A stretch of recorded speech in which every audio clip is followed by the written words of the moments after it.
Hello friends, in this lecture we will discuss Vogel's approximation method for initial feasible solution.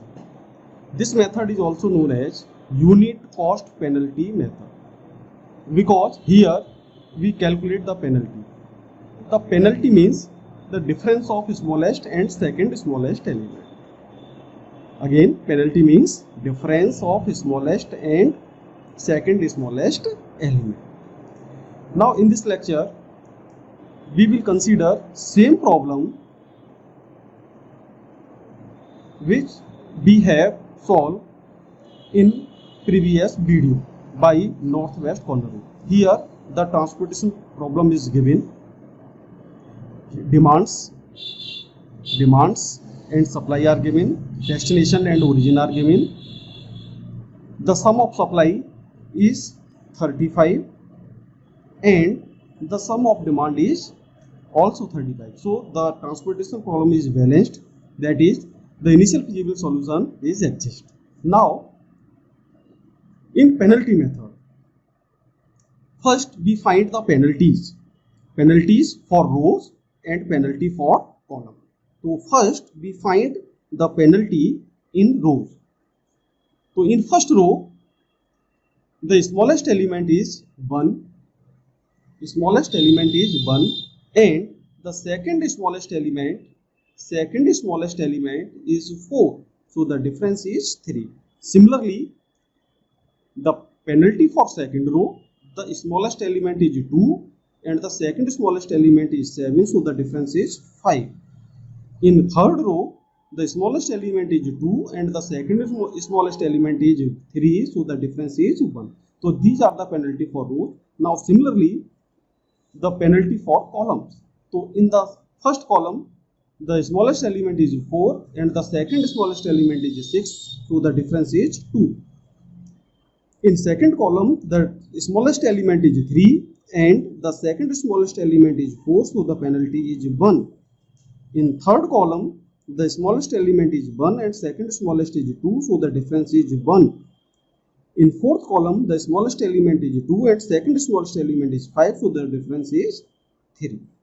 So now we have the penalty for rows and penalty for column.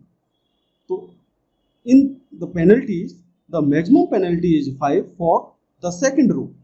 5 for second row. So we give allocation in the second row. So in second row, the smallest cost is 2. So we give the assignment in this cell. Now the corresponding row have supply 16 and the corresponding column have demand 15. So the minimum is demand, supply is 16 and demand is 15. So the minimum is demand. So we allocate the 15 unit in this cell. Now the demand is square of, so the column third is cancelled. Now the adjusted demand is 1. Now we calculate again the penalties. Now for row, the smallest element is 4 and second smallest element is 5, so the difference is 1. The smallest element is 7 and the second smallest element is 8, so the difference is 1. The smallest element is 2 and the second smallest element is 3, so the difference is 1. Now the penalty for column. The smallest and second smallest element 4 and 6, so the difference is 2, and the penalty, the second column is 1 because the difference of smallest and second smallest element is 1. The third column is not considered. The penalty for fourth column is 3. Now the largest penalty in the second step, the largest penalty is 3.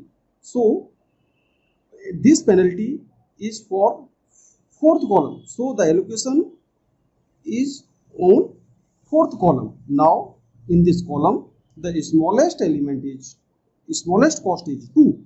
So we give the assignment in this cell. Now the demand is 4 and the supply is 5 units. So the minimum is 4, demand is 4, smallest. So we give the 4 unit in this cell. Now the demand is square of, so the fourth column is also cancelled. Now the adjusted demand is 5 minus 4 1. Now we calculate again the penalties. Now the third column and fourth column are cancelled. Now we have only two columns. So the difference is 6 minus 4 2, 9 minus 8 1, 4 minus 3 1. And the penalty for columns 6 minus 4 2, 4 minus 3 1. Now the maximum penalty is 2 for first row and the first column. Now there is a tie. Now first we choose the row. Here the minimum cost is 4, so we give an assignment in this cell. Now the corresponding row have supply 14 and the demand is 10, so we give the 10 unit in this cell. Now the total demand is square of, so the column D2 is cancelled and the adjusted demand is 14 minus 10, that is 4. Now we have only one column. So the supply 4 is given in first cell, the supply 1 is given in this cell, and the supply 1 is given in this cell. So now the total supply is square of, and also the total demand 4 plus 1 plus 1 6 is also square. Now there are 1 2 3 4 5 6. There are 6 allocations. The number of allocations are m plus n minus 1, that is 6. So this initial feasible solution is basic feasible solution and it is also non-degenerate. Now the total cost by the Vogel approximation method is calculated as. Now the first cell, C11 cell, the cost is 6 and the item is, number of item is 4, so 6 into 4, that is 24, 4 into 10, that is 40. Now in second row the allocation is the cost is 8 and the number of element is 1. 8 into 1, that is 8. 2 into 15, that is 30. In the third row 4 into 1 and 2 into 4. So the cost is 140. So by the Vogel approximation method, the transportation cost is 140. And in the previous lecture, we have to find the initial feasible solution by northwest corner rule, and it was 128. So the initial feasible solution, the total cost by the Vogel method is less than the northwest corner rule. So the Vogel's method is much better than the northwest corner rule.